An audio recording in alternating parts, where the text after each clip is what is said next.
Express हायवेवर महिलेची एक चूक झाली आणि 2 वाहने पलटी झालेल्याचा थरार व्हिडिओ CCTV कॅमेऱ्यात कैद झालेला आहे। व्हिडिओ नक्की काय तो पुढे बघून चॅनलवरती नवीन असाल तर जरूर सबस्क्राइब करा। एक्सप्रेसवरील अपघाताचा व्हिडिओ सध्या सोशल मीडियावरती व्हायरल होत आहे। महिलेची एका चुकीमुळे 2 मालवाहू गाड्यांचा जबर अपघात झालेला आहे, तर दोन्ही गाड्यांचे मोठे नुकसान झालेले आहे।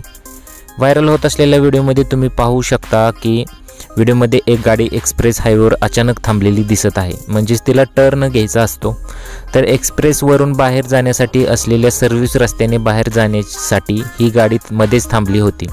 अगोदर वळण घेण्याऐवजी ही गाडी चुकून पुढे आली आणि या चुकीमुळे 2 गाड्यांचे अपघात झाले आहे। हा व्हिडिओ सोशल मीडियावरती व्हायरल झाला असून अनेकांनी त्यावर आपली मजेशीर प्रतिक्रिया व्यक्त केलेल्या आहेत। गाडीमध्ये महिला चालक असल्याचे इथं एका वृत्तामध्ये सांगितलेले आहे। हा सर्व प्रकार CCTV कॅमेऱ्यामध्ये कैद झालेला आहे। तुम्ही बघू शकता की पहिला ट्रक पलटी झाल्यानंतर दुसराही ट्रक पलटी होतो आणि त्यानंतर ती महिला अगदी आरामात निघून जाते। सध्या सोशल मीडियावरती हा व्हिडिओ चांगलाच व्हायरल होत आहे।